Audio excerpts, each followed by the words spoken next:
Selamat sore, menjelang malam sudah yang dikasih oleh Tuhan.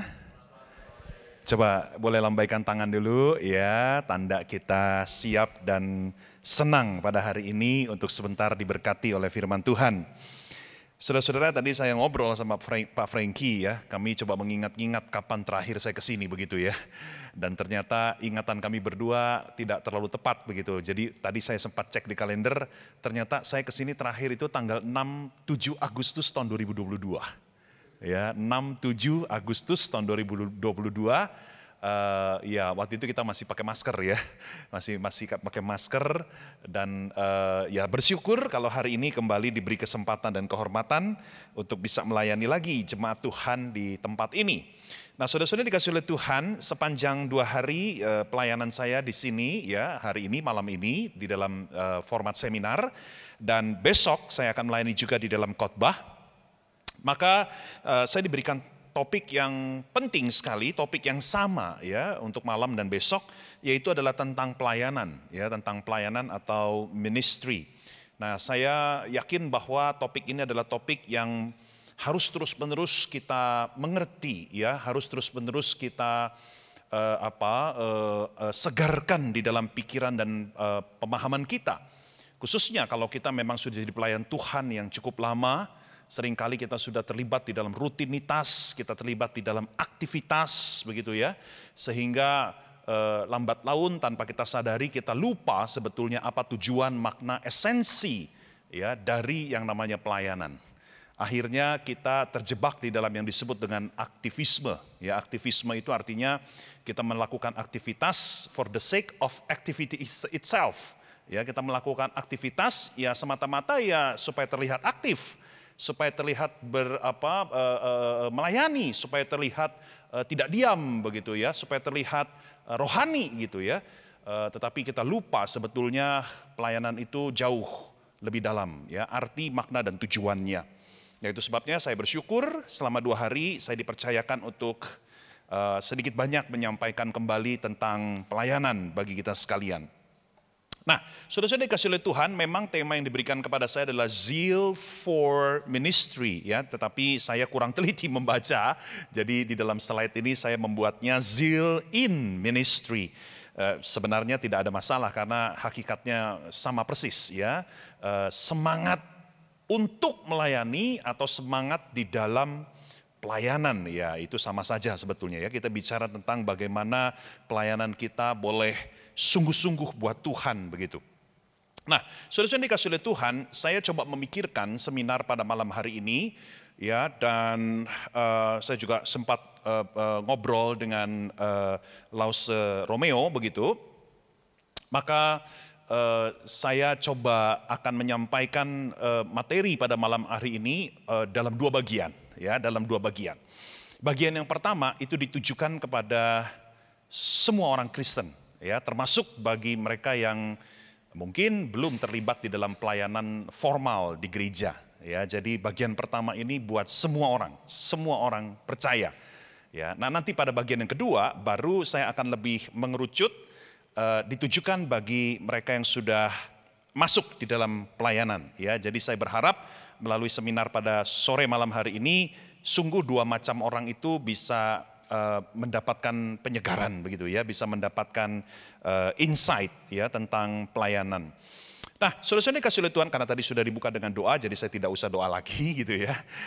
Kita segera saja masuk di dalam materi kita ya. Saya akan sampaikan maksimal 1 jam ya. Nanti kita ada waktu untuk berinteraksi setelah saya selesai ya. Nanti saudara boleh bertanya atau saudara juga boleh menyampaikan tanggapan-tanggapan yang bisa memperkaya pembelajaran kita malam hari ini. Nah, saya ingin memulai terlebih dahulu dengan mengajak kita mengisi ya kalimat berikut ini. Jadi kalimat ini belum lengkap ya, saudara coba tolong lengkapi. Gereja adalah kumpulan ... Coba pikir sejenak.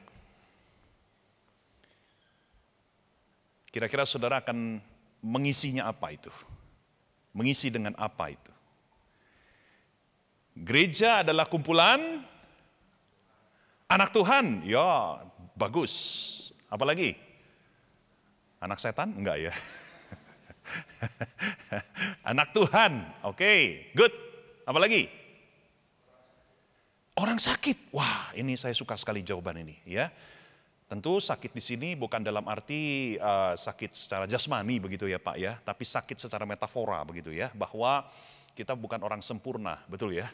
Bahwa kita adalah orang-orang yang selalu butuh anugerah Tuhan, bahwa kita adalah orang-orang yang masih bisa jatuh, bangun, dan masih bisa gagal ya.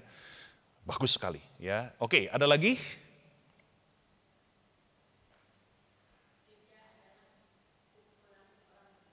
Yes, ya sama mirip ya, kumpulan orang berdosa ya, itu seperti kata Martin Luther ya, kita adalah orang kudus sekaligus orang berdosa. Ya, itu adalah diri kita itu ya. Kita belum sepenuhnya mencapai kekudusan itu nanti ketika Kristus datang kembali ya. Tetapi kita juga udah orang kudus, tapi di saat yang sama kita masih bergumul di dalam dosa. Itu seperti Roma pasal yang ke-6 itu ya. Rasul Paulus pun masih bergumul di dalam dosa sekalipun dia adalah seorang rasul yang besar. Ada lagi? Coba dari sayap kiri. Yes, gereja adalah kumpulan orang percaya pada Kristus, percaya pada Allah yang sejati, ya, yang diungkapkan oleh Alkitab, Allah Trinitas, ya, believers, ya, percaya, orang percaya. Ada lagi? Ya, umat pilihan. Wah, ini udah mulai ada bau-bau reform ini ya. Enggak apa-apa, itu bagus juga, itu benar juga, ya kan? The chosen ones itu ya, jadi umat pilihan yang memang Tuhan pilih begitu. Oke, terakhir ada satu lagi yang boleh menjawab, silakan. Gereja adalah kumpulan apa? Banyak sebetulnya ya, saudara-saudara ya. Baik, ada yang mau mencoba? Ya, banyak saudara ya. Bahkan saudara sesederhana saudara mengatakan gereja adalah kumpulan anggota gereja, ya boleh juga. Ya, atau gereja kumpulan murid Kristus begitu ya. Gereja adalah kumpulan orang Kristen, boleh juga. Gereja adalah kumpulan apalagi ya, domba-dombanya Allah, boleh, nggak apa-apa. Itu semua ada di dalam Alkitab. Tetapi pada hari ini saudara, di dalam konteks kita ya, di dalam tema yang kita sama-sama sedang renungkan, maka saya memberanikan diri untuk menjawab begini ya. Gereja itu adalah kumpulan pelayan. Coba tangkap dulu sejenak ya, nanti saya akan jelaskan. Gereja itu adalah, saya klik ini lupa klik ini ya. Gereja adalah kumpulan pelayan, saudara-saudara. Mungkin sampai di sini ada yang bertanya ya dalam hati, Pak Jimmy, tapi kan kenyataannya di gereja itu nggak semua pelayan loh, ya betul nggak? Masih ada loh yang belum terlibat dalam pelayanan, yang benar-benar murni hanya jemaat, yang cuma datang ibadah, selesai ibadah ya pulang begitu ya, tidak ikut dalam pelayanan, bukan guru sekolah minggu, bukan pelayan ibadah, bukan pelayanan pembesukan, apalagi bukan majelis, bukan penatua begitu. Jadi apa benar gereja adalah kumpulan pelayan kalau kenyataannya ada jemaat yang belum terlibat dalam pelayanan? Nah, saudara-saudara, disinilah saya ingin coba memberikan sebuah paradigma baru barangkali bagi saudara-saudara sekalian. Ya, kenapa saya katakan gereja adalah kumpulan pelayan, saudara-saudara? Karena memang secara jati diri kita itu ketika percaya Yesus, ketika kita lahir baru, jati diri kita itu sebetulnya adalah pelayan. Ya. Jadi saudara-saudara, gereja itu bukanlah kumpulan pelayan plus jemaat. Tapi gereja sebetulnya adalah kumpulan pelayan. Jadi di sini saudara kita mesti membedakan. Pelayan itu bukan pertama-tama kegiatan. Oke. Sebab kalau saudara mendefinisikan seorang pelayan adalah yang melakukan sebuah kegiatan, maka betul. Ada orang yang belum terlibat pelayanan, berarti kita menganggap dia bukan pelayan. Ya kan? Karena memang dia belum melakukan kegiatan-kegiatan pelayanan gitu kan. Saudara ngerti yang saya maksud ya? Tapi di sini saya justru ingin mengajak kita berpikir lebih jauh bahwa pelayan itu pertama-tama bukan soal kegiatan. Pelayan itu bicara jati diri kita, saudara-saudara. Identitas kita. Saudara sadar atau tidak sadar, tahu atau tidak tahu, ingat atau lupa, pokoknya tidak mengubah kenyataan. Saudara ketika lahir baru, saudara ketika percaya Yesus, at that very moment, dalam detik itu juga, pada detik itu juga, saudara sebetulnya juga adalah seorang pelayan. Maka saya lebih suka mengatakan begini, gereja itu kumpulan pelayan, di mana ada pelayan yang aktif, ada pelayan yang nganggur gitu loh. Ya. Saudara mulai nangkep gak cara berpikirnya? Semua pelayan.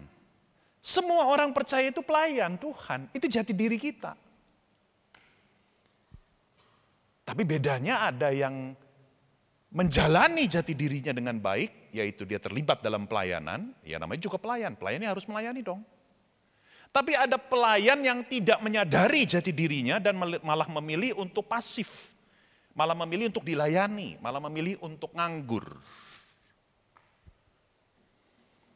Barangkali ilustrasi berikut ini memudahkan pengertian kita, ya, bahwa pelayan itu pertama-tama soal siapa kita, bukan apa yang kita lakukan. Ya. Saya kasih ilustrasi begini, ini mirip ya, mirip 11-12 dengan seorang anak ketika lahir, ya, lahir di Indonesia. Maka dia menjadi warga negara Indonesia, betul? Betul?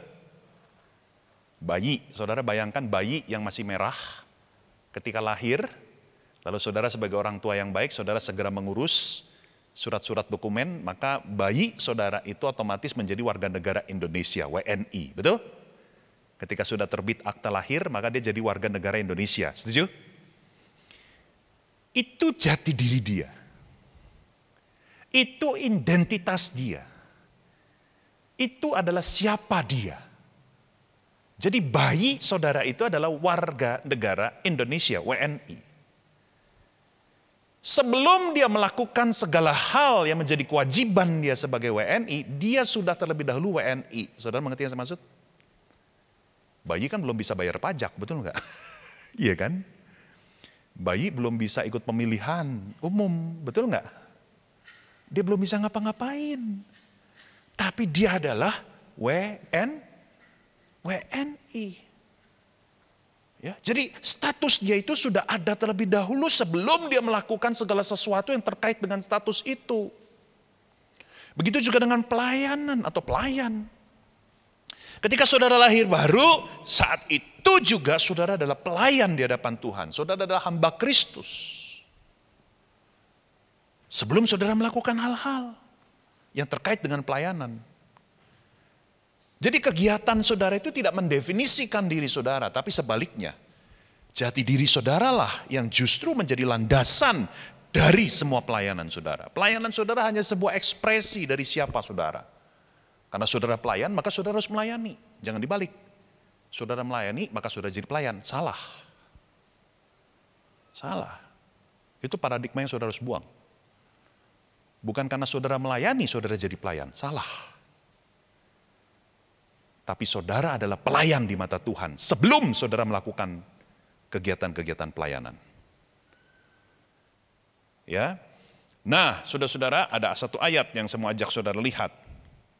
Ya, di dalam 1 Korintus pasal 7 ayat 22. Oke. Nah, ini saudara Paulus mengatakan begini.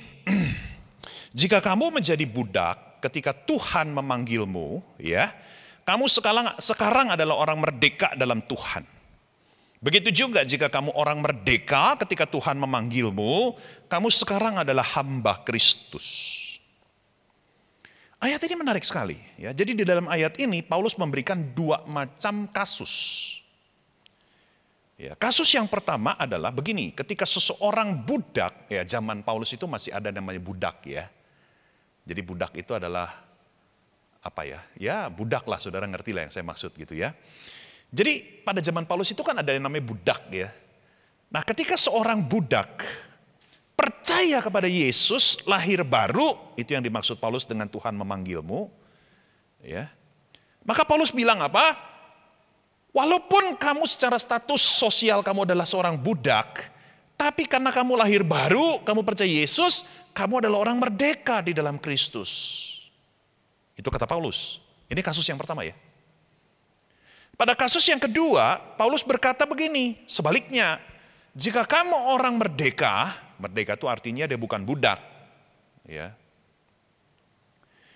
Kalau kamu orang merdeka dan ketika kamu percaya Yesus, kamu lahir baru, Tuhan memanggilmu, maka sadarilah saat itu juga kamu menjadi hambanya Kristus. Ini permainan kata ini brilian menurut saya ya. Ini Paulus memang seorang penulis yang brilian ya. Intinya adalah saya cuma mau ajak saudara fokus pada kalimat yang kedua. Siapapun ketika lahir baru, kita semua adalah hamba Kristus. Amin. Amin. Itu yang saya mau tekankan saudara-saudara. Itu yang saya maksud jati diri. Siapa kita itu? Ya. Jadi saudara walaupun saudara belum terlibat pelayanan di gereja ini, saudara tetap adalah seorang pelayan. Karena itu adalah who you are. Itu adalah siapa saudara di mata Tuhan. Ya. Nah, saudara-saudara, jadi pertanyaannya begini. Pertanyaannya bukan apakah Anda seorang pelayan, ya kan? Bukan itu pertanyaannya yang harus diajukan, oke?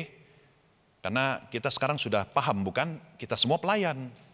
Jadi nggak perlu lagi bertanya apakah Anda seorang pelayan. Ya memang saudara adalah pelayan.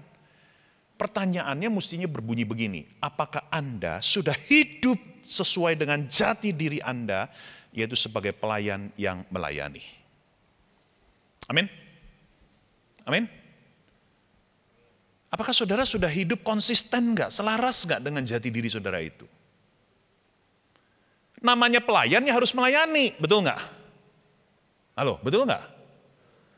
Yang namanya dokter ya harus menolong orang sakit, betul nggak? Bayangin saudara udah capek-capek kuliah kedokteran, bayar mahal-mahal, oke, udah diwisuda, dapat sertifikat atau surat izin praktek, tapi saudara nggak ngapa-ngapain, mubazir kan? Bener nggak? Nggak ada gunanya. Yang namanya dokter ya harus menolong orang sakit, itu baru bener. Yang namanya pilot harus menerbangkan pesawat, itu baru benar. Setuju? Yang namanya anggota DPR harus membuat undang-undang, itu baru benar. Yang namanya pelayan harus, nah itu udah ngerti. Udah ngerti itu. Ya, yang namanya pelayan harus melayani. Nah saudara itu semua pelayan, yang ada di depan saya ini semua pelayan, nggak ada pengecualian. Kecuali saudara belum lahir baru ya. Kalau saudara sudah lahir baru, saudara percaya Yesus, saudara semua pelayan. Pertanyaan saya, saudara sudah melayani belum? Ya. Mungkin saudara pernah mendengar ilustrasi ini ya. Ini ilustrasi yang seringkali dipakai oleh para pengkhotbah ya. Jadi gereja itu saudara, harus saudara bayangkan seperti kapal perang. Gereja itu bukan seperti kapal pesiar. Gereja lebih tepat diibaratkan seperti kapal perang. Saudara tahu nggak bedanya kapal perang dan kapal pesiar? Selain beda peruntukan ya. Tentu kapal perang untuk berperang, kalau kapal pesiar untuk leha-leha, ya kan? Untuk refreshing gitu ya, untuk hiburan gitu. Nah saudara tahu nggak bedanya kapal perang dan kapal pesiar? Begini bedanya. Yang namanya kapal pesiar, itu ada tamu dan ada kru, betul? Betul ya? Kalau saudara naik kapal pesiar, saudara bayar mahal begitu ya. Tentu saudara sebagai tamu, saudara maunya dilayani, setuju? Saudara maunya dilayani, saudara maunya menikmati fasilitas kapal itu, betul ya? Jadi di dalam kapal pesiar ada dua macam orang. Orang yang melayani dan orang yang dilayani. Setuju? Orang yang melayani adalah para kru yang sudah digaji oleh perusahaan kapal pesiar tersebut. Dan orang yang dilayani adalah tamu-tamunya yang sudah bayar mahal untuk bisa naik kapal pesiar itu. Itu kapal pesiar.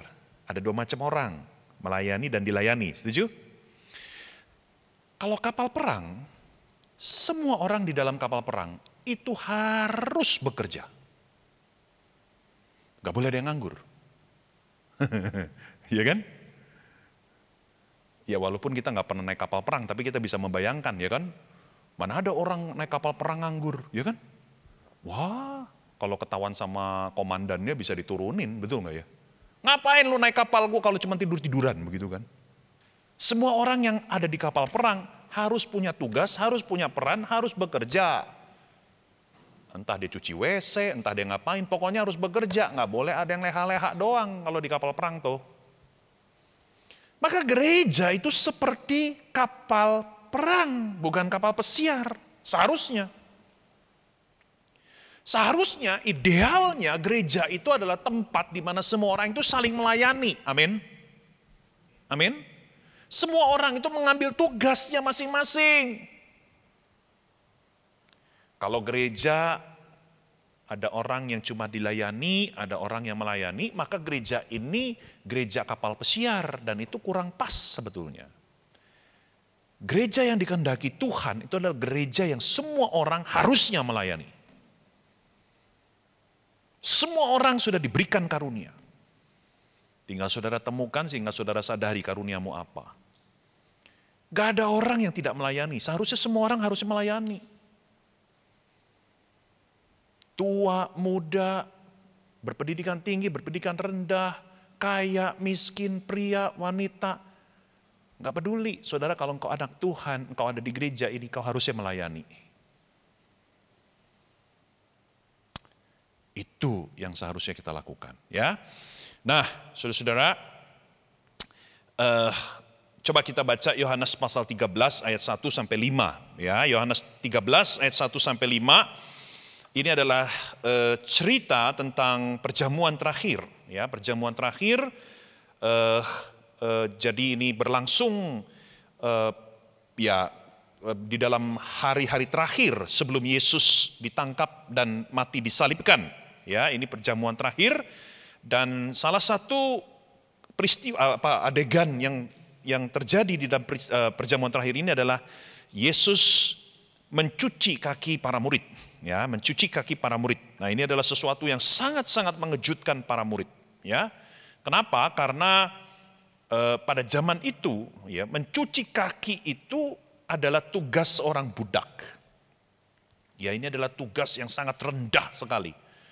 Ya, seorang tuan rumah tidak pernah akan mau mencuci kaki tamunya karena itu tugas budak itu. Ya. Tetapi Tuhan Yesus melakukan sebuah sikap yang sangat mengejutkan. Ya, tanpa ada yang suruh, dia langsung menjadi seperti seorang budak yang mencuci kaki semua murid yang ada di situ. Ya. Nah, saya tidak akan mengajak saudara membaca semua ayat, saya hanya mengajak kita melihat 5 ayat saja. Ya, Yohanes 13 ayat 1 sampai yang ke-5. Sudah ada di depan. Sementara itu sebelum hari raya Paskah mulai, Yesus telah tahu bahwa saatnya sudah tiba untuk beralih dari dunia ini kepada Bapa. Ia mengasihi orang-orang miliknya yang di dunia ini, dan ia mengasihi mereka sampai pada kesudahannya. Ketika mereka sedang makan bersama, iblis telah membisikkan rencana dalam hati Yudas, anak Simon Iskariot, untuk menyerahkan dia. Yesus tahu bahwa Bapa telah menyerahkan segala sesuatu kepadanya dan bahwa ia datang dari Allah dan kembali kepada Allah. Lalu bangunlah Yesus dan menanggalkan jubahnya. Ia mengambil sehelai kain linen dan mengikatnya pada pinggangnya. Kemudian ia menuangkan air ke dalam sebuah baskom dan mulai membasuh kaki murid-muridnya, lalu menyekaknya dengan kain yang terikat pada pinggangnya itu. Sekali lagi saudara, ini adalah sebuah peristiwa yang sangat mengejutkan buat para murid. Saudara mesti masuk dalam suasana kebatinan para murid pada zaman itu. Ya, ini adalah tugas yang hanya dilakukan oleh seorang budak. Dan Yesus melakukan ini kepada 12 muridnya. Oke? Nah, kenapa Yesus melakukan ini? Nah, simpen, nanti kita akan bahas di bagian berikutnya. Ya. Saya ingin mengajak saudara melihat sebuah kutipan terlebih dahulu dari seorang penulis ya bernama Stephen Jorgen. Ya, Stephen Jorgen, dia pernah mengatakan begini. Kita mencintai, memperhatikan dan melayani karena memang itulah perilaku yang normal, garis bawahi kata normal.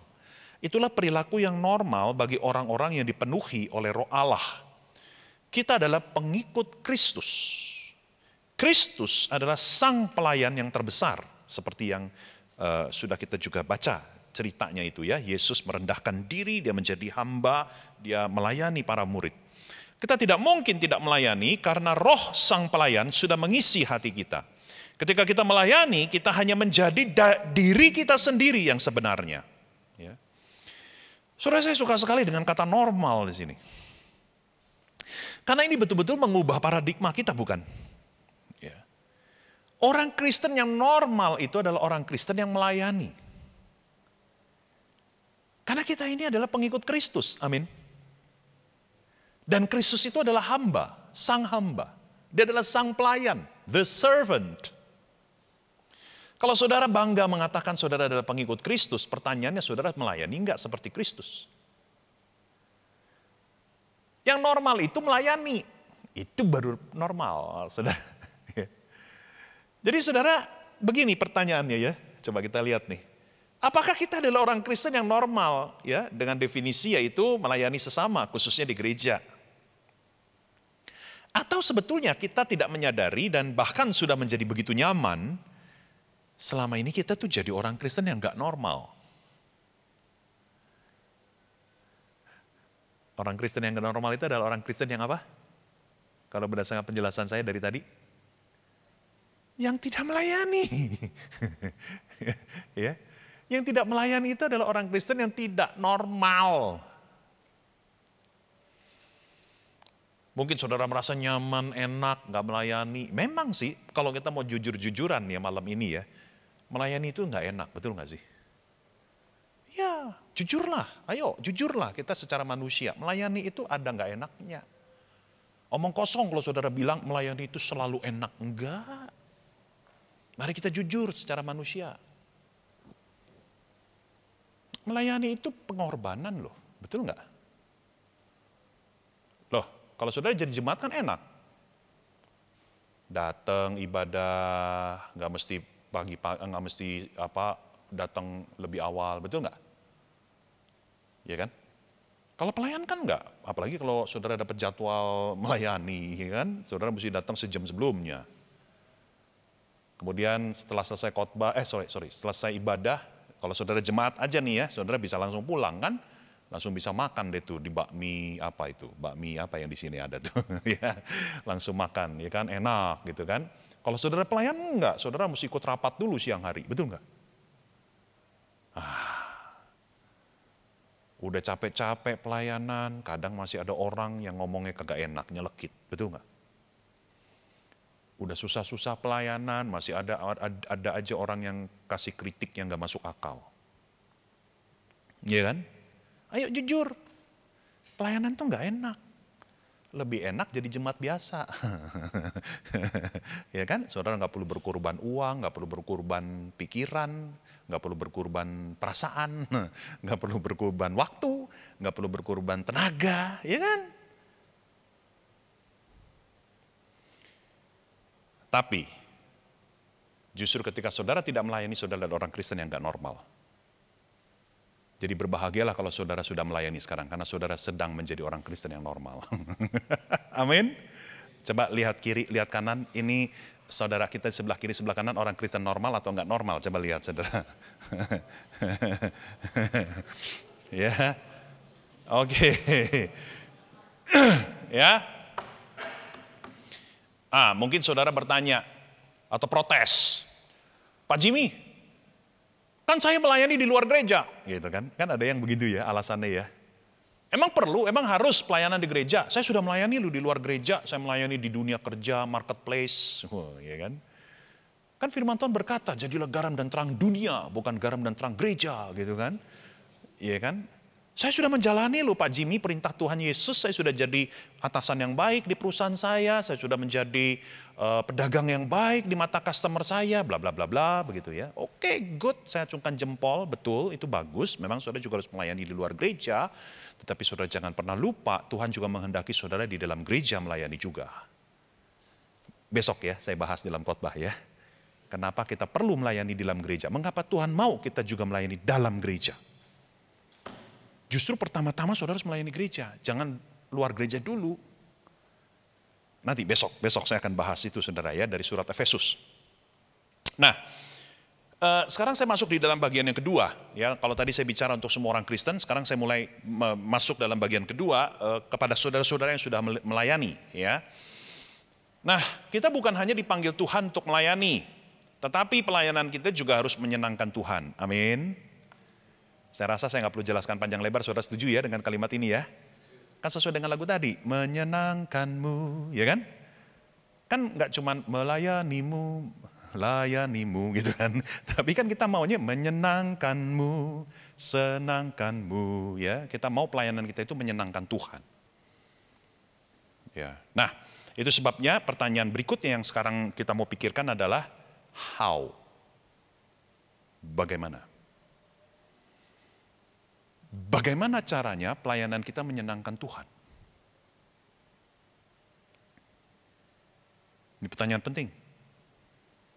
Kalau saudara betul-betul hatimu punya niat, punya tekad, punya aspirasi, cita-cita mau menyenangkan Tuhan melalui pelayanan kita, entah saudara sebagai guru sekolah minggu, saudara sebagai perancang ibadah, liturgis, saudara sebagai seorang pemusik, apapun itu, ya, pelayanan yang saudara dipercayakan Tuhan, saudara mau menyenangkan Dia melalui pelayanan-pelayanan tersebut.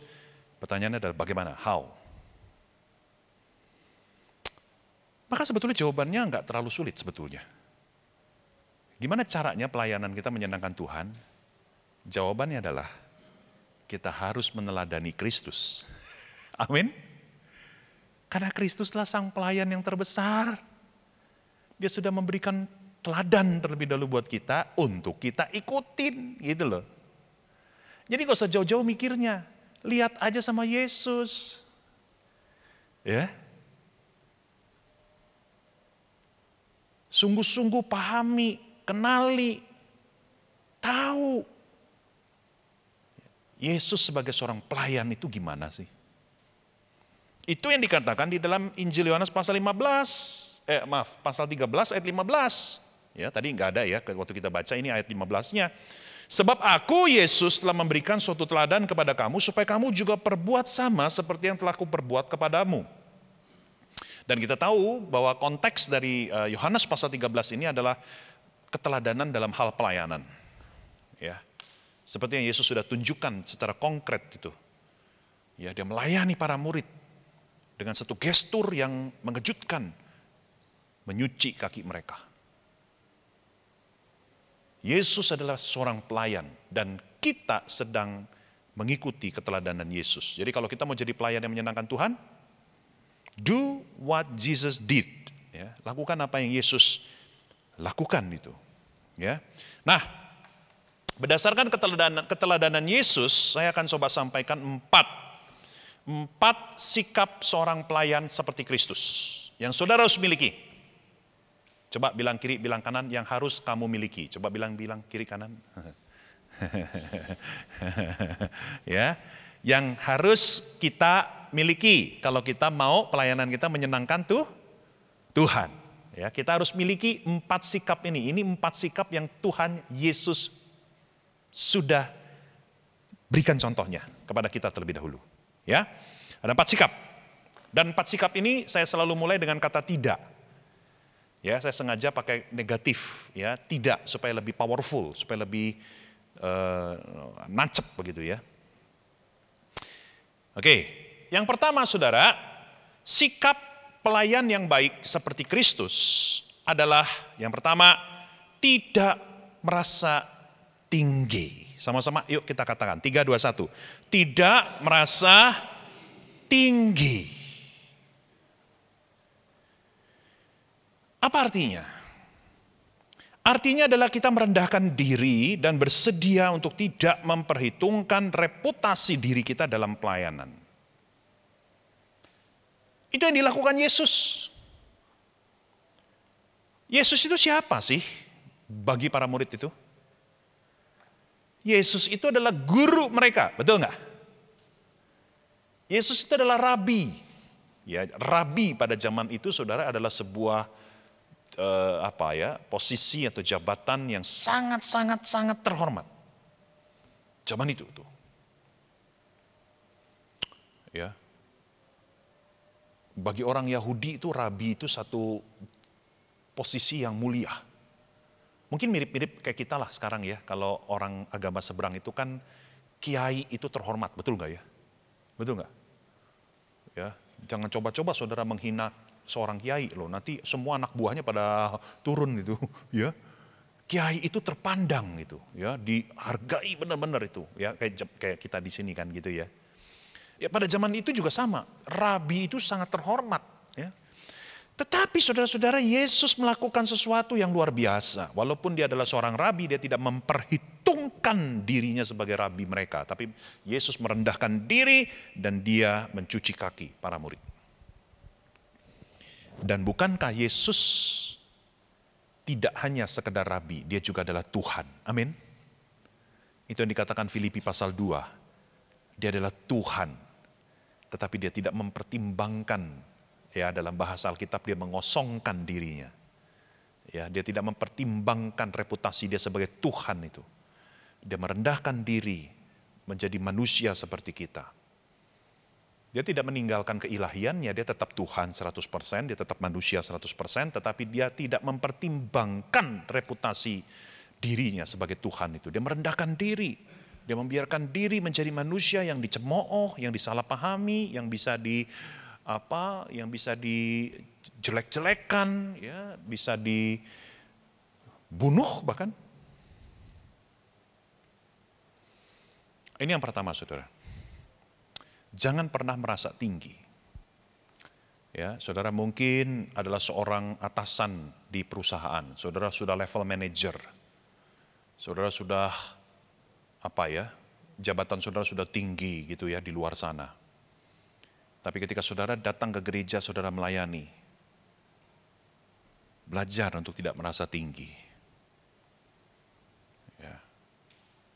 Saudara, di gereja kami ada seorang pengusaha, ya, dia punya pabrik tahu, ya, pengusaha yang kaya, ya, dia termasuk orang yang kaya di gereja kami itu. Tapi dia luar biasa, saudara-saudara, ya, kalau ada acara apa gitu ya, dia bisa tuh terlibat dalam panitia, bahkan sekedar jadi seksi perlengkapan, ya, dia yang bantu ngatur bangku segala macem, ya. Kita sampai ngelihat dia tuh kayak, wow, seorang pengusaha aja mau begitu ya, itu jadi kayak kita juga jadi malu kalau kita nggak mau lakukan hal-hal seperti dia itu. Tidak merasa tinggi. Ya, ini yang pertama. Yang kedua kita lihat. Apa sikap kedua yang kita perlu miliki seperti Tuhan Yesus? Tidak pandang bulu. Sama-sama katakan tidak pandang bulu. Ya, tidak pandang bulu. Nih, saya mau kasih saudara pertanyaan. Saudara coba jawab ya. Sejauh yang saudara tahu deh, ya, sejauh yang saudara ingat dari cerita tadi, kan kita tahu ya, Yudas Iskariot itu kan ikut dalam perjamuan makan terakhir, betul? Loh, kan tadi ada di ayat kedua ditulis tuh ya kan, Yudas Iskariot kan ada di perjamuan makan. Pertanyaan saya, coba saudara jawab, menurut saudara ya, Yudas Iskariot termasuk orang yang dicuci kakinya sama Yesus nggak? Termasuk nggak? Termasuk, saya setuju Pak, termasuk. Pertanyaan saya berikutnya, Yesus tahu nggak bahwa Yudas Iskariot akan mengkhianati dia? Tahu. Ini orang sontoloyo bakal mengkhianati gua nih gitu kan. Tapi Yesus tetap melayani Yudas Iskariot mencuci kakinya. Maka disinilah kita lihat sebuah pelajaran penting tentang pelayanan. Pelayanan itu tidak boleh pandang bulu. Tuhan memanggil kita untuk melayani siapapun. Kita nggak boleh pilih-pilih. Ya. Ya sebenarnya kalau bicara murid yang sontoloyo bukan hanya Yudas Iskariot, betul nggak? Hampir semua murid yang lain juga sontoloyo, betul nggak ya? Karena ketika Yesus ditangkap di Getsemani kan perlahan satu persatu juga melarikan diri, betul nggak? Cuman Yohanes aja yang masih nemenin Yesus sampai di bawah kaki Yesus, betul nggak? Di bawah kaki salib Yesus, betul nggak? Nemenin Maria. Hanya Yohanes, murid-murid yang lain mana kemana? Kabur semua, ngibrit semua itu. Petrus juga kita tahu menyangkal Yesus 3 kali, betul nggak? Yesus tahu itu. Semua murid-muridnya akan ninggalin Yesus. Semua murid-muridnya itu pengecut semua itu. Tapi Yesus pada malam itu dia tetap melayani para murid. Cuci kaki satu persatu. Luar biasa. Jadi saudara sekali lagi inilah keteladanan Yesus yang kedua. Jangan melayani orang yang kita sukai saja. Tapi mari berikan perlakuan yang sama kepada siapapun. Ya, jangan mentang-mentang jemaat itu adalah orang kaya, lalu saudara lebih memperlakukan dia lebih istimewa misalnya. Ya,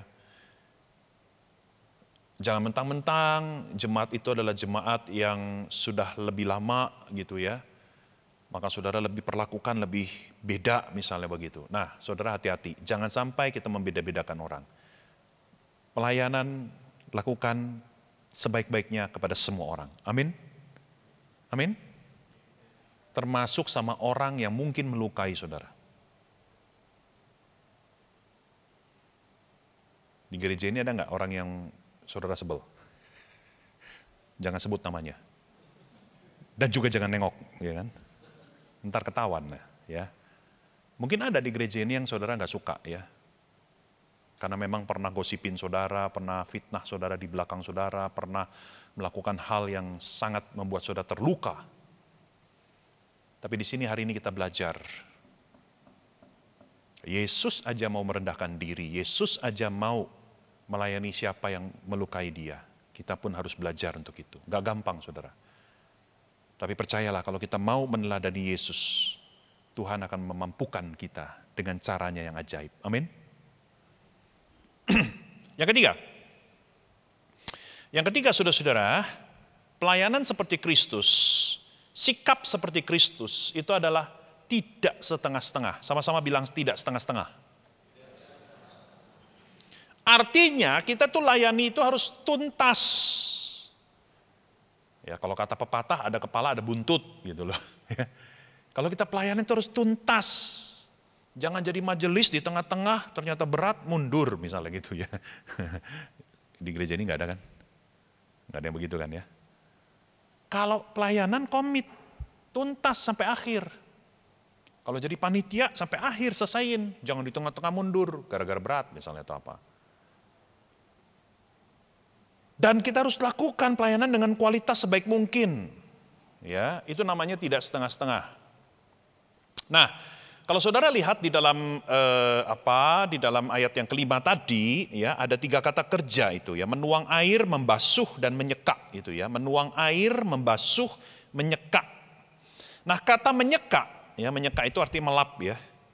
Mengeringkan kaki yang basah dengan kain gitu ya. Nah, menarik sekali ketika saya melihat bahasa Yunani ya untuk kata kerja menyeka itu adalah exmasso. Exmasso. Dan ketika saya baca di dalam kamus bahasa Yunani Alkitab, exmasso itu artinya membersihkan secara teliti. Membersihkan secara teliti. Jadi saudara bisa bayangkan Yesus ketika dia mengeringkan kaki para murid. Bukan sekedar cuma pakai kain, tek tek tek tek tek tek, ya udah terus pindah ke kaki orang lain gitu ya. Cuman sekedar basa-basi gitu ya. Kainnya cuman sekedar ditempelin di kaki gitu ya. Enggak. Exmasso. Jadi Yesus, saya membayangkan Yesus itu secara teliti mengeringkan kakinya gitu ya. Sela-sela jarinya kalau masih ada basah dikeringkan sama Yesus. Ya, Yesus lihat lagi apakah kakinya sudah bersih. Oh, masih ada kotor. Yuk cuci lagi, dicuci sama Yesus lagi tuh, ya. Baru dikeringkan lagi. Pokoknya pelayanan Yesus excellent. Ya. Kalau ibaratnya salon pedicure, manicure, in excellent, saudara-saudara. Bersih kaki kita, ya kan? Nah ini teladan Yesus. Yesus kalau melayani itu enggak tanggung-tanggung. Yesus kalau melayani itu enggak setengah-setengah. Yesus kalau melayani itu sepenuh-penuhnya, sebaik-baiknya itu. Ya. Jadi sekali lagi, tuntas artinya kita menyelesaikan pelayanan sampai akhir. Sedangkan kualitas itu bicara tentang kita melayani sebaik-baiknya. Bukan asal selesai. Jadi pelayanan tuntas itu bagus, tapi bukan itu saja. Pelayanan harus tuntas dan berkualitas. Tentu saja kita nggak bisa sempurna, karena kita manusia, betul nggak? Kan ada pepatahnya, kesempurnaan hanya milik Allah. Betul nggak ya saudara-saudara ya? Kita tentu nggak bisa sempurna, kita masih bisa melakukan kesalahan, kita masih bisa lalai, kita masih bisa gagal di dalam pelayanan. That's okay, nggak apa-apa. Yang penting saudara nggak boleh sembarangan aja, itu. Memang kita tidak dituntut sempurna, tapi kita nggak boleh sembarangan dalam pelayanan. Saya selalu mengatakan begini, di dalam pelayanan selalu ada ruang untuk kesalahan. Tetapi di dalam pelayanan tidak boleh ada ruang untuk keasal-asalan. Ngerti bedanya? Saya ulangi ya, di dalam pelayanan boleh ada ruang untuk kesalahan. Karena kita memang masih manusia, masih bisa melakukan kesalahan, betul nggak? Tetapi di dalam pelayanan tidak boleh ada ruang untuk keasal-asalan. Itu beda loh. Ya, keasal-asalan itu sumbernya adalah sikap yang tidak menghormati Tuhan.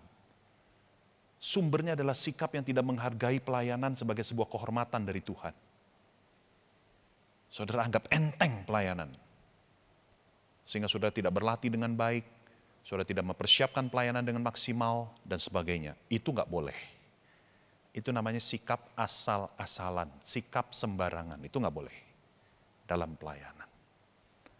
Ya, maka kita masuk bagian yang terakhir. Ya, saya punya waktu tinggal 2 menit, kalau menurut hitungan menit saya.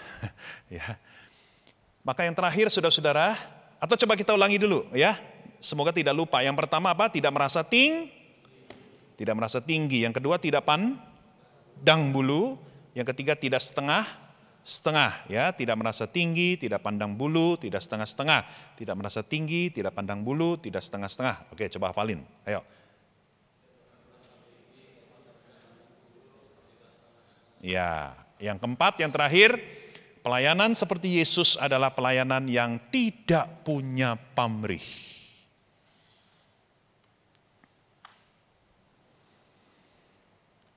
Di dalam pelayanan, jangan punya keinginan untuk dibalas budi. Ya, di dalam pelayanan, jangan pernah mencari pengakuan dari orang lain. Kita nggak boleh mengharapkan pengakuan dan perlakuan istimewa dari mereka yang kita sudah layani. Saudara, saya puluhan tahun pelayanan ya, saya tiba pada satu kesimpulan begini.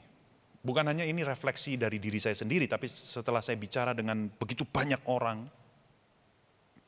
saya berkesimpulan begini saudara. Coba ya, saudara setuju nggak dengan saya? Seseorang yang baru terjun dalam dunia pelayanan, tantangan terbesarnya itu adalah kesetiaan. Tetapi seseorang yang sudah lama dalam dunia pelayanan, tantangan terbesarnya adalah ketulusan. Saya ulangi ya. Orang yang baru pelayanan, tantangan terbesarnya adalah menjadi setia. Karena seringkali baru terjun dalam pelayanan, hati menggebu-gebu. Pas masuk pelayanan dia baru sadar, ternyata pelayanan gak gampang loh. Ya, banyak sekali tantangannya, banyak sekali hambatannya, banyak sekali salah pahamnya, ada konfliknya, ada gak enaknya, gesekan dan segala macam. Nah, bagaimana dia tetap setia? Itu tantangan terbesar buat orang yang baru melayani. Setia. Oke? Paham ya? Nah, kalau dia sudah berhasil melewati itu semua, dia setia dalam pelayanan, maka tantangannya adalah sekarang bagaimana dia tetap jadi orang yang tulus. Karena seringkali kalau kita sudah lama pelayanan, kita merasa diri berjasa, betul nggak? Ayo jujur. Oh, saya ini adalah majelis paling terlama di gereja ini. Misalnya gitu ya. Atau saya adalah guru sekolah minggu paling senior di gereja ini. Wah, iya kan? Kalian waktu belum lahir, aku sudah mengajar sekolah minggu. Aku yang merintis sekolah minggu di GKI Sion. Misalnya gitu ya. Nah seringkali saudara tanpa kita sadari ketika kita sudah begitu lama pelayanan, ketika kita sudah banyak berkurban, ya, biasanya ada 4 C, ya. Posisi, durasi, prestasi, investasi. Itu. Biasanya kalau pelayanan kita sudah durasinya lama, posisinya lumayan tinggi, ya. Apalagi tadi, investasinya besar, kita penyumbang paling banyak di gereja ini, ya. Yang keempat apa tadi? Prestasi. Ya. Wah, saya pernah menjadi ketua panitia KKR besar, gitu ya, dan berhasil. Gitu ya. Nah, saudara, permisi tanya, apakah di titik itu saudara bisa sungguh-sungguh melepaskan segala pamrih? Ya, saudara tidak lagi merasa diri istimewa, saudara merasa diri bukan siapa-siapa di hadapan Tuhan. Saudara betul-betul sadar semua karena anugerah. Di Jogja itu ada titik nol. Betul ya? Kalau kita ke Jogja itu kan ada titik nol gitu ya. Nah, kita sebagai pelayan Tuhan, kita selalu harus ingat titik nol kita. Titik nol kita itu adalah titik di mana kita tahu kita bukan siapa-siapa di hadapan Tuhan, semua karena anugerah. Amin? Amin? Kalau saudara bisa jadi penatua di gereja itu semua karena anugerah. Amin? Bukan karena hebatnya kita, bukan karena kuatnya kita, bukan karena kemampuan, kepandaian, kefasihan kita. Ya, itu kan lagunya Ci Ati ya. Semua karena anugerahnya, ya kan? Ya, jangan cuma manis di bibir tuh nyanyiin doang, tapi benar nggak itu jadi satu kesadaran terus-menerus dalam hati kita. Ya, semua karena anugerah Tuhan. Oke? Yohanes Pembaptis pernah berkata begini, kiranya Tuhan semakin besar, aku semakin kecil. Saudara, kalimat ini harus diucapkan dan dihayati oleh mereka yang sudah lama melayani. Karena seringkali ketika kita sudah lama melayani, kebalik tuh. Tuhan jadi lebih kecil, kitanya makin gede. Iya kan? Ya tentu kita nggak mengatakan begitu secara eksplisit, tapi itu kayak beroperasi dalam hati kita itu ya, sikap itu tuh ya. Saudara mau kelihatan menonjol, saudara mau kelihatan hebat di hadapan orang-orang. Hati-hati. Saudara harus benar-benar seperti Papa itu Yohanes Pembaptis, dia harus makin besar, aku harus makin kecil. Pertanyaan saya, kalau secara matematis diterjemahkan, makin kecil itu artinya angkanya berapa? 0. Angka. Secara angka tuh 0 paling kecil, betul nggak? Saudara harus bisa kembali kepada titik 0 dalam pelayanan.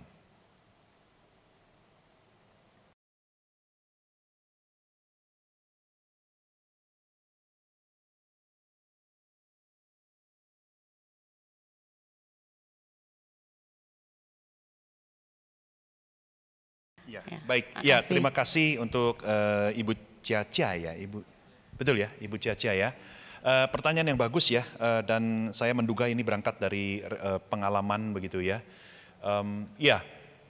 Satu hal yang saya ingin point out terlebih dahulu, hal yang baik dari cerita dari Ibu Ciacia ini adalah sudah ada SOP, betul ya? Iya kan? Sebenarnya kalau udah ada SOP itu enak. Artinya gini, ya. Ya, kalau saudara merasa terganggu atau saudara merasa bahwa tindakan rekan saudara ini bisa katakanlah bisa mengganggu begitu ya, bisa merusak tatanan yang sudah ditetapkan atau yang sudah berjalan, maka sebetulnya saudara bisa datang untuk langsung ngomong aja empat mata gitu. Bagi saya komunikasi itu kunci sih. Komunikasi itu kunci sekali ya. Sayangnya kita orang Asia kadang-kadang ya gitu ya. Kadang-kadang ya kalau belum terlalu parah ya udah deh biarinin aja gitu ya. Jadi tunggu parah baru ngomong, tapi waktu parah ngomongnya udah sambil kesel gitu kan. Nah sebenarnya komunikasi itu kunci kalau menurut saya. Sebenarnya komunikasi dan relasi ya. Di dalam pelayanan itu dua kunci penting yang seringkali kita lupakan adalah komunikasi dan relasi. Ya relasi kita harus bagus ya, jadi jangan cuma kita tuh ketemu dia tuh kalau lagi pelayanan saja gitu ya. Tetapi mari coba bangun relasi di luar pelayanan, di luar jadwal pelayanan. Sesederhana saudara ajak makan atau komsel bareng atau apa, pergi bareng, ngobrol dari hati ke hati. Bangun relasi saudara-saudara. Karena kalau kita udah ada relasi, ngomong apa aja juga lebih enak. Ya, ngomong apa aja jadi lebih enak. Orang itu udah percaya sama kita, trust. Yang penting kan orang trust dulu gitu loh. Sebab kalau belum ada trust, kita kasih masukan sebagus apapun, orang itu akan salah nangkap nanti. Lu mah sentimen sama gue lu gitu kan. Wah lu pasti mau menyerang gue misalnya. Karena kita belum ada relasi. Jadi bagi saya penting untuk membangun relasi di luar jadwal pelayanan. Oke? Nah komunikasi juga penting Bu Ciaca dan rekan-rekan. Ya.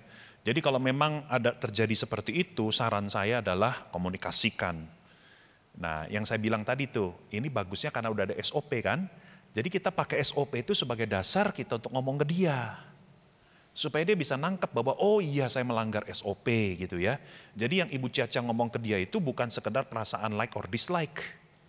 Ini bukan perasaan sentimen loh, tapi benar-benar saya sebagai rekan kerja saya punya niat baik mengingatkan kamu karena kamu sudah melanggar SOP kita nih gitu kan. Ya maksudnya itu jangan sampai ini jadi terus menerus dan malah mengganggu sistem yang sudah kita sama-sama sepakati misalnya gitu. Jadi bagi saya nggak ada cara lain yang terbaik selain komunikasi. Ya, empat mata, ajak ngobrol gitu ya, dan tunjukkan bahwa kita itu punya niat baik untuk kepentingan bersama. Ya, ini bukan sekedar kita ngomong ke dia itu karena kita merasa terluka dan kita kayak pengen nyerang balik dia, bukan. Tapi betul-betul niatnya baik untuk kepentingan bersama. Demi kebaikan pelayanan ini, gitu kira-kira ya. Kan SOP dibuat buat kebaikan pelayanan, betul nggak? SOP itu kan dibuat supaya justru mencegah ada orang-orang yang tumpang tindih atau orang-orang yang tidak bekerja dengan baik begitu. Jadi selalu gunakan SOP ya. Kalau udah ada SOP, udah ada nilai-nilai yang disepakati bersama, jadikan itu sebagai landasan kita ngomong sama dia. Ya, jadi kita sedang menjadi sahabat yang baik menurut saya. Terlepas dia terima apa enggak itu urusan lain. Tapi setidaknya kita jadi sahabat yang baik buat dia. Sahabat yang baik adalah seseorang, kalau kata Amsal itu ya, seorang sahabat yang baik itu adalah seorang yang berani menegur, berani menyampaikan sesuatu yang gak enak didengar oleh dia, tetapi baik buat dia gitu. Ya, bukan yang hanya menjilat-jilat, yang hanya ngomong manis-manis gitu, tapi yang berani ngomong empat mata, apa adanya, hati ke hati begitu, buat kebaikan dia dan kebaikan pelayanan. Kira-kira gitu ya Bu Caca ya. Ya, memang kasih. Gampang ngomongnya sih, nggak gampang lakukannya, tetapi memang harus dilakukan. Ya harus dilakukan. Saya dalam pelayanan saya udah berulang kali begitu. Ada berapa kali lah. Ya bahkan di dalam pelayanan yang saya pimpin sendiri ada kadang-kadang yang menjadi itu di bawah saya itu melakukan hal-hal yang nggak pas gitu ya. Ya saya ajak ngobrol. Ya saya ajak makan. Tapi setelah itu saya ajak ngomong dari hati ke hati gitu ya. Saya balikin ke dia, menurut kamu apa yang kamu lakukan ini pas nggak? Coba kamu evaluasi diri dulu deh, nggak usah saya ngomong deh, kamu yang nilai diri sendiri dulu. Ya, padahal kita sudah ada loh aturan begini-begini, ada prosesnya, dari sini mesti ke sini, kok kamu kayak bypass. Nah coba kamu evaluasi diri sendiri, nah, gitu. Jadi kita sebagai seorang sahabat gitu ya, gitu. Ya, kira-kira begitu Ibu Ciaca ya. Iya, terima kasih. Ya, silakan estafet ke sebelahnya.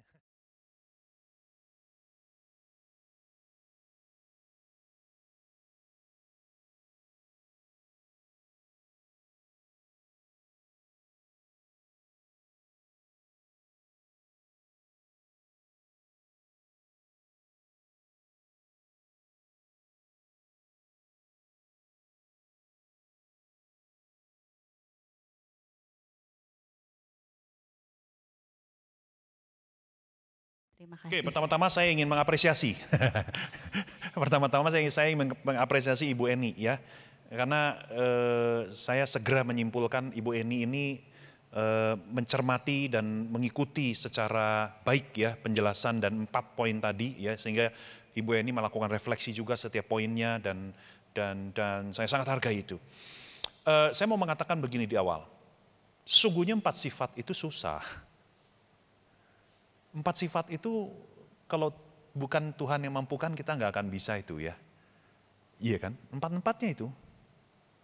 Ya. Jadi bukan hanya salah satu yang susah atau salah 2, 4-4-nya sebetulnya susah. 4-4-nya butuh anugerah Tuhan untuk memampukan kita sebetulnya. Ya, kan sekali lagi ini kan teladan kita Yesus loh. Teladan kita bukan Lause Romeo, teladan kita bukan Pendeta Stephen Tong, teladan kita nggak tanggung-tanggung, Tuhan Yesus sendiri.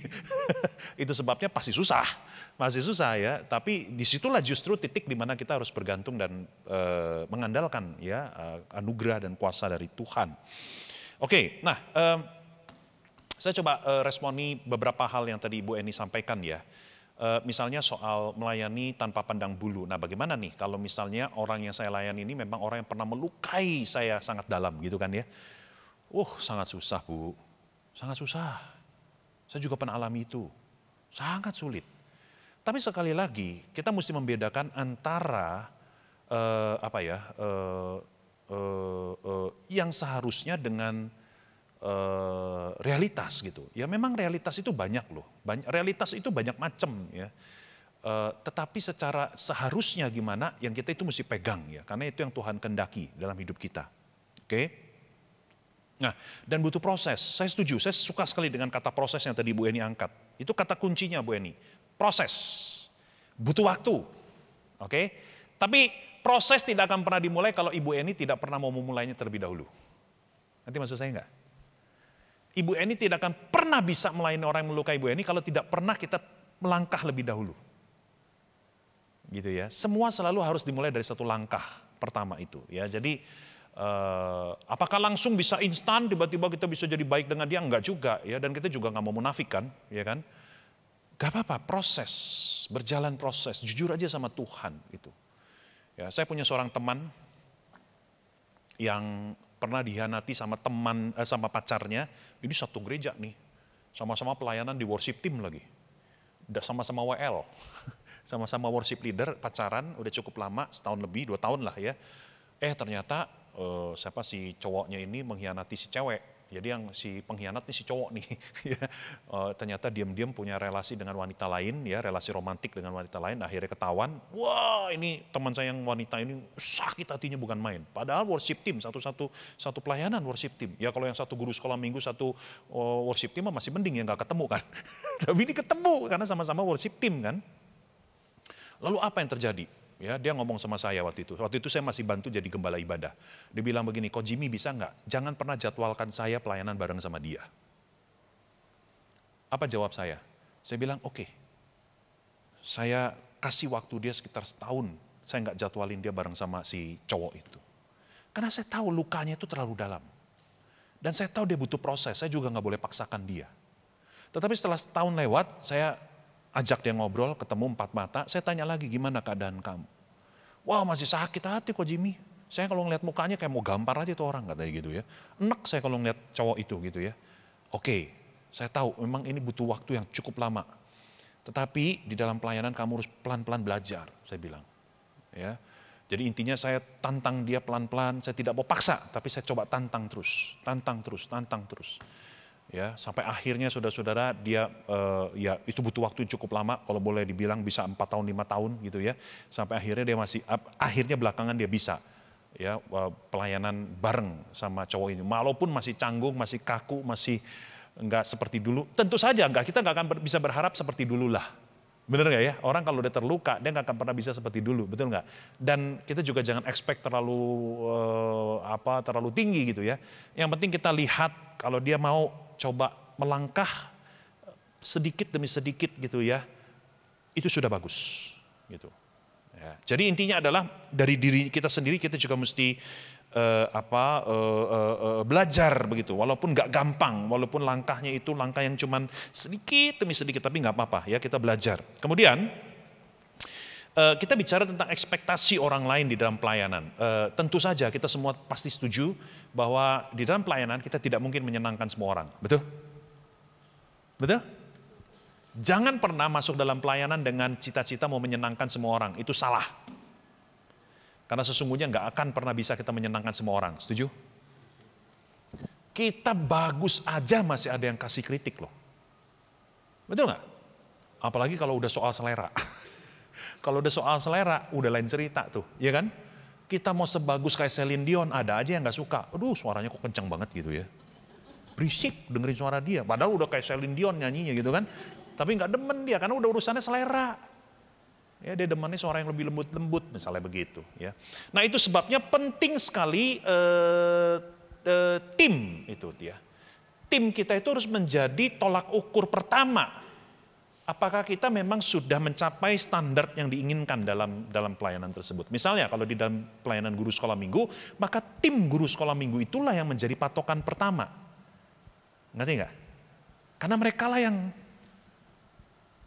tahu susahnya jadi guru sekolah minggu. Mereka lah yang tahu filosofi jadi guru sekolah minggu. Mereka lah yang juga tahu visi sekolah minggu itu seperti apa. Itu sebabnya tim ini yang harus punya patokan.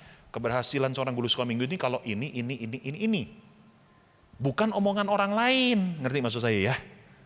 Worship team juga begitu. Patokan keberhasilan kita sebagai pelayan ibadah itu ditentukan pertama-tama oleh standar yang dibikin oleh tim pelayan ibadah. Bukan berarti kita nggak boleh bukan berarti kita nggak mendengarkan masukan orang lain, boleh ya dan harus. Kalau ada jemaat tiba-tiba datengin kita kasih masukan ya dengerin aja. Tapi nggak semua masukan harus diterima. Nggak usah merasa tertuduh kalau ada orang kasih kritik begini-begini. Saring aja. Saring. Nggak perlu semua masukan itu kita terima. Karena kadang-kadang ada orang yang kasih masukan juga nggak pas. Tetapi yang terpenting itu adalah masukan dari sesama anggota tim pelayanan. Itu lebih baik, lebih penting. Mengerti maksud saya ya? Jadi standarnya itu justru harus dari tim kita sendiri. Ya, bukan dari orang di luar tim itu ya. Dan bicara apresiasi saya setuju. Jadi begini, kita mesti seimbang, balance. Di sisi kita sebagai pelayan Tuhan, jangan pernah menjadikan penghargaan dari orang lain sebagai dasar keberhargaan diri kita. Saya ulangi, jangan pernah menjadikan pujian orang lain atau pengakuan orang lain sebagai dasar keberhargaan diri kita. Jangan. Karena dasar keberhargaan diri kita itu sudah ada, yaitu kita adalah anak Tuhan. Itu adalah dasar utama kita. Kita ini disayang sama Tuhan, kita ini berharga di mata Tuhan. Itu udah lebih dari cukup. Amin. Ya, tetapi di sisi yang lain saya setuju bahwa gereja yang sehat adalah gereja yang bisa mengapresiasi para pelayan Tuhan. Itu yang dilakukan oleh Paulus di dalam surat-suratnya. Kalau saudara baca dalam surat Roma, surat Korintus, di bagian akhir dalam suratnya itu Paulus selalu memberikan pujian kepada rekan-rekan kerjanya. Betul nggak ya? Kepada Aquila, kepada Priscilla, kepada Timotius, ya kan? Kepada rekan kerjaku ini dan itu. Paulus memberikan pujian. Dan jangan lupa surat Paulus pada saat itu dibaca di dalam kebaktian loh, dalam ibadah. Jadi Paulus sengaja pujian-pujian itu ditulis dalam suratnya supaya dibacakan. Supaya gereja itu mengapresiasi orang-orang yang sudah berjeli lelah. Jadilah jemaat yang ringan memberikan apresiasi dan ucapan terima kasih kepada para pelayan. Ya, gak usah nunggu lama-lama, mulai besok, start. Besok setelah selesai ibadah, datengin WL, datengin pemusik, datengin operator multimedia di belakang, ucapin terima kasih untuk pelayanan mereka. Mulai besok ya. Oke, mulai besok ya. Paling kasihan tuh operator multimedia. Kalau salah semua mata ke belakang. Tapi kalau dia benar nggak ada yang ngucapin terima kasih. Boro-boro ucapin terima kasih, kita juga nggak inget siapa yang di belakang, betul nggak? Ya kan? Nah, saudara-saudara, jadilah jemaat yang apresiatif. Jangan cuma kalau salah baru kita datengin, kasih masukan, kasih kritik. Jangan. Kasih apresiasi juga kalau mereka melakukan hal yang baik. Amin? Saudara akan mengembangkan, menumbuhkan sebuah budaya yang baik di gereja ini. Ya, oke, baik. Ya, begitu ya, Bu Eni ya. Ya, terima kasih. Pak. Silakan, siapa dulu ya, Bapak atau Ibu, terserah.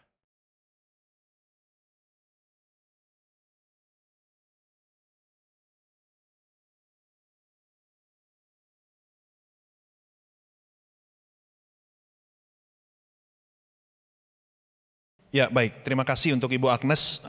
Iya, aduh, seandainya suaminya nggak ada, enak nih ngomongnya dia, saudara-saudara ya. Atau suaminya keluar dulu, enggak bercanda ya. Enggak apa-apa. Ya, saya senang dengan pertanyaan ini ya. Jadi sangkut pautnya dengan keluarga ya. Mungkin yang terpikir di beberapa poin di kepala saya begini. Yang pertama, saya setuju bahwa ini adalah salah satu dimensi rohani yang seringkali kita lupakan, khususnya orang Injili ya. Bahwa kehidupan kita ini adalah peperangan rohani. Saya setuju itu. Ya, semakin kita giat melayani Tuhan, tentu si jahat tidak senang ya, dan dia akan melakukan cara-cara untuk menggagalkan atau melemahkan kita gitu ya. Jadi ya saya setuju bahwa ada dimensi itu yang harus kita waspadai, yang harus kita ketahui, yang harus kita sadari begitu. Tetapi di sisi yang lain, jangan menjadikan kesadaran itu akhirnya mengintimidasi kita juga, ya, sehingga akhirnya kita nggak berani melangkah apapun. Ya, bagi saya sesimpel, sesederhana, kalau kita tahu ini adalah peperangan rohani, maka yang kita perlu lakukan adalah kita merapatkan barisan. Ya, kalau di dalam keluarga, mari kita bersama-sama di dalam keluarga itu, suami istri berdoa bersama-sama, saling mendoakan. Ya, saya dan istri juga saya punya kebiasaan tiap hari. Ya, ada mesbah kecil, mesbah keluarga, walaupun sesederhana cuma 10-15 menit, nggak apa-apa, lakukan itu tiap hari. Ya, jadi itu membuat pertahanan buat kita, itu kerohanian kita ya di dalam peperangan rohani ini. Intinya adalah jangan terintimidasi, jangan malah kita lumpuh, jangan malah kita nggak melakukan apa-apa, jangan malah kita jadi takut gitu ya. Kalau kita di jalan Tuhan seharusnya jangan ada roh ketakutan juga ya. Kasih itu kan membebaskan kita dari ketakutan ya. Jadi kalau kita takut berarti ada yang salah dengan itu. Ya, tapi kalau membuat kita malah waspada dan malah membuat kita jadi lebih bergantung pada Tuhan, that's good. Itu bagus. Ya. Nah, ya pelayanan itu tidak menunggu kita sempurna. Karena kalau menunggu kita sempurna nggak akan ada yang bisa melayani. Ini berlaku baik level individual maupun level keluarga ya. Kita jangan nunggu diri kita sempurna atau menjadi mantap benar-benar, atau jangan menunggu keluarga kita mantap benar-benar gitu ya. Bagi saya selama kita punya kesadaran, selama kita mau bersama-sama melangkah, saling jaga satu dengan yang lain, berdoa bersama-sama, terus jalan aja. Ya, layani Tuhan ya, pelayanan jalankan aja gitu ya. Dan bicara tentang beda pendapat, menurut saya itu hal yang baik. Ya, hal yang baik. Saya dan istri juga sering berbeda pendapat. Gini, dengar ya, saudara-saudara ya, ini pemahaman saya. Suami sebagai kepala rumah tangga bukan berarti suami selalu benar. Ini saya ngomong saya sebagai suami loh. Suami juga manusia, betul nggak Pak ya? Justru ketika ada suami yang berkata saya selalu benar, dia lagi mengatakan hal yang nggak benar. Iya kan? Sama halnya orang bilang saya nggak pernah bohong, nah dia lagi bohong tuh. Iya kan? Nah jadi bukan berarti segala sesuatu yang suami katakan itu pasti harus kita terima begitu ya. Saya juga mengatakan sama istri saya begitu. Kalau gue salah ngomong salah gitu, jangan gue salah jadi benar. Kalau aku salah, kamu harus bilang aku salah. Itu justru menunjukkan kamu adalah penolong yang baik. Jangan sampai aku salah, kamu gak mau ngomong salah, justru aku merasa kamu tidak menolong aku kalau begitu, gitu ya. Nah intinya adalah, balik ke kasus yang Ibu tadi sampaikan ya, kembali lagi, sebenarnya patokan utamanya itu adalah worship team itu sendiri. Tentu saja pasangan hidup kita bisa memberikan masukan, dan seringkali pasangan hidup kita adalah orang yang paling jujur memberikan masukan ke kita, betul nggak ya? Iya kan? Betul ya. Dan kita harusnya hargai dan syukuri itu. Walaupun tentu waktu kita dapat masukan dari suami pasti nggak enak ya. Sama kayak saya dapat masukan dari istri itu seringkali nggak enak dengar pertama kalinya gitu ya. Saya kalau khotbah gitu ya, kalau istri saya ada yang nggak pas, pasti istri saya ngomong tuh setelah khotbah. Seringkali dalam hati saya ngedumel, yang belajar seminari siapa sih gitu ya. Dia kan istri saya orang awam, dia bukan hamba Tuhan gitu ya. Tapi sok-sokan lu ngeritik khotbah gua gitu kan. Kalau dalam hati saya, ego saya ngomong kan gitu kan. Tapi setelah saya pikir-pikir, setelah normal, setelah tenang gitu ya. Bener loh yang dia ngomong itu ada benernya gitu. Seharusnya saya nggak boleh begini dalam khotbah, misalnya gitu ya. Intinya adalah beda pendapat it's okay, ya, saling menghargai satu dengan yang lain, ya. Kadang-kadang ada situasi di mana agree to disagree juga nggak apa-apa, ya. Apalagi kalau menyangkut soal selera gitu ya. Ya susah, ini bukan soal salah benar gitu. Tapi sekali lagi, patokan utama itu adalah worship team. Ya, kalau worship team bilang, oh nggak apa-apa yang Ibu Agnes tadi lakukan di depan itu oke kok gitu ya. Berarti sebenarnya nggak masalah gitu ya. Jadi biarkan penilaian yang utama itu pertama-tama dari worship team kita, ya, karena kan yang sama-sama bertempur bersama gitu ya di dalam satu batalion itu ya kan ya, jadi mereka yang harusnya menjadi patokan utama kita gitu ya. Oke, kali itu ya Bu Agnes ya, nggak tahu nih menjawab apa enggak tapi semoga. Ya, sekarang giliran suami tercinta. Silakan.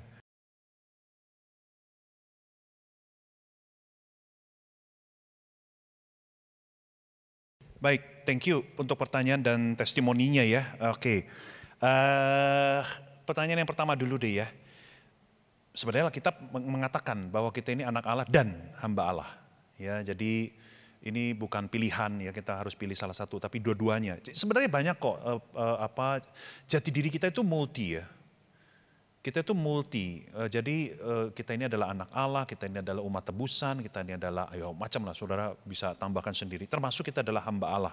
Mungkin ada beberapa ayat yang saya bisa sebutkan, misalnya Roma 6 ayat 22 ya, setelah kamu dimerdekakan dari dosa dan setelah kamu menjadi hamba Allah, nah itu kan, ya Paulus bilang kita ini adalah hamba Allah, ya setelah kita diselamatkan kita ini adalah hamba Allah gitu. Nah kemudian misalnya lagi, Kolose 3:24 ya, Kristus adalah Tuhan dan kamu adalah hambanya. Nah itu ya. Jadi Paulus bicara kepada jemaat loh ini ya, bukan kepada rohaniwan tapi kepada seluruh jemaat ya. Jadi di dalam pikiran Paulus jelas sekali ya bahwa setiap orang percaya itu adalah hamba Allah itu ya. Jadi ini yang pertama. Oke. Kemudian yang kedua, nah ini bicara tentang konflik dengan rekan kerja, apakah kita harus mundur dulu ya? Jujur ini tidak mudah untuk menjawabnya karena terlalu banyak faktor yang perlu kita pertimbangkan ya. Bahkan kalau kita bicara konflik pun seberapa besar konfliknya itu pun juga harus diukur ya. Seberapa besar dampak emosionalnya itu juga harus diukur gitu ya. Tetapi secara idealnya dulu ya, saya selalu kalau menjawab itu dari idealnya dulu. Idealnya adalah jangan mundur dari pelayanan. Ya, jangan mundur dari pelayanan, tapi selesaikan konflik, jadi bersamaan. Ya, selesaikan konflik secara dewasa, ya, sesuai dengan tuntunan firman, ya, empat mata dengan itikat yang baik, ya, dengan bukan hanya mengedepankan apa yang kita pikir benar, tapi kita juga mesti buka telinga lebar-lebar mendengar lawan bicara kita, begitu ya, rendahkan hati kita untuk juga mendengar dari pihak sebelah, pihak lawan kita. Intinya adalah idealnya itu kalau bisa jangan mundur. Karena begini loh, saudara mesti pikir begini ya, kalau kita mundur dari pelayanan, pasti yang kena dampak itu adalah orang-orang kita layani. Itu kita mesti pertimbangkan. Dan saudara jangan bilang begini, oh tapi di tim kami banyak kok gitu ya. Enggak, jangan. Ketika kita keluar, dampaknya itu pasti sedikit banyak terasa kepada orang lain. Baik kepada tim pelayanan kita, bayangin ya, ada 4 WL, tiba-tiba kita mundur, jadi tinggal 3 WL. Berarti ada satu yang tiap bulan 2 kali tuh. Gara-gara saudara mundur, jadi dia harus setiap bulan 2 kali jadwal. Saudara mesti pertimbangkan itu juga. Ya, jadi jangan cuma mempertimbangkan diri sendiri, tapi juga pertimbangkan kepentingan orang banyak gitu ya. Dan itu adalah mental seorang pelayan. Mental seorang pelayan itu mempertimbangkan orang lain. Itu bedanya dengan mental tuan. Kalau mental tuan itu yang penting diri gua. Tapi kalau pelayan, apakah keputusanku ini punya efek apa enggak kepada orang-orang lain? Nah, itu jadi consideration gitu ya. Seorang pelayan Tuhan itu considerate orangnya. Ya, dia bisa memikirkan efek-efek kepada orang lain gitu ya. Jadi idealnya kalau menurut saya jangan mundur. Belajar selesaikan konflik dengan baik. Ya. Sekalipun hati saudara masih dengan jalan, gak apa-apa, yang penting saudara arahnya udah benar. Yaitu arahnya saudara mau belajar menyelesaikan konflik itu. Sekalipun itu butuh waktu, butuh proses. Tuhan tahu kok. Tuhan tahu apa yang menjadi itikat kita, apa yang menjadi niat kita. Walaupun misalnya konfliknya belum beres ya. Jangan lupa ya, konflik beres itu butuh dua-duanya benar. Dua orang konflik nih, satu benar, satu kagak benar. Susah rekonsiliasi, betul nggak? Itu bedanya pengampunan dan rekonsiliasi. Kalau pengampunan itu hanya butuh satu orang yang mengambil keputusan untuk mengampuni. Tapi kalau rekonsiliasi butuh dua-duanya. Harus on the same page. Harus di dalam halaman yang sama. Kalau dijemakan jadi jelek ya. Ya. Kalau satu mau rekonsiliasi, satu kagak mau rekonsiliasi, nggak akan terjadi rekonsiliasi. Ngerti maksud saya Pak ya? Nah kalau itu terjadi, yang penting diri kita di hadapan Tuhan bersih. Di hadapan Tuhan kita accountable. Tuhan tahu kita punya niat mau beresin, tapi seberang sana nggak mau beresin, ya udah gitu kan? Ya, bagi saya saudara jangan berhenti dari pelayanan. Justru ketika kita ada situasi-situasi yang tidak ideal seperti itu dan saudara tetap melayani, itu bukan kemunafikan, tetapi itu adalah kesetiaan. Saya ulangi ya, ketika kita di dalam pelayanan ada ganjalan-ganjalan, itu bukan, dan saudara memilih tetap untuk melayani, itu bukan kemunafikan. Itu adalah kesetiaan. Sekali lagi, ini mengandaikan kita adalah pihak yang mau coba selesaikan. Ya, kita bukan yang mau berlarut-larut konflik, atau kita malah hidup dalam kebencian. Ya, enggak, tapi kita mau belajar untuk menyelesaikan konflik dengan baik. Nah kalau menurut saya jangan keluar dari pelayanan. Tapi, nah ini ada tapi besar nih ya. Tapi kalau betul-betul konflik itu akhirnya menguras energi kita, membuat kita jadi tidak fokus di dalam pelayanan, dan bahkan itu menjadi mempengaruhi anggota-anggota tim yang lain gitu ya. Dan kepahitan itu begitu dalam begitu ya. Kalau menurut saya, kalau memang seperti itu kondisinya, boleh kita ambil waktu jeda keluar dari pelayanan terlebih dahulu. Tetapi keluar dari pelayanan bukan pelarian. Karena kalau pelarian berarti tidak ada yang dibereskan. Saudara hanya melarikan diri dari problem. Kalau saudara memang memilih jeda dari pelayanan atau cuti dari pelayanan, saudara harus tetap dibimbing oleh rohaniwan, misalnya gitu ya. Saudara tetap harus berdoa sama Tuhan, saudara tetap harus ambil waktu untuk saudara betul-betul menggumulkan itu bersama dengan Tuhan itu. Ya, jadi cuti itu bukan berarti saudara nggak ngapa-ngapain gitu. Cuti itu adalah masa di mana saudara betul-betul ambil jarak dan saudara bisa fokus Tuhan dan diri saudara sendiri. Saudara membiarkan Tuhan memulihkan diri kita itu. Jadi itu kira-kira Pak. Ya, semoga membantu. Jadi sekali lagi jangan mudah keluar dari pelayanan, ya, kecuali memang kasusnya begitu ekstrim, ya, oke, silakan ambil waktu keluar dari pelayanan. Kalau memang seperti itu, tetapi jangan lupa itu bukan pelarian, saudara harus tetap rekonsiliasi diri saudara dulu, gitu ya, consolidate diri saudara sendiri dulu, ya, bersama dengan Tuhan dan bersama mentor atau bersama pemimpin rohani. Kira-kira begitu, ya. Oke, baik saudara-saudara, apakah ada lagi? Oh, waktu sudah habis ya. Oke, karena waktu sudah habis dan ya besok juga kita akan ibadah ya. Jadi terima kasih untuk atensi saudara-saudara, saya akhiri.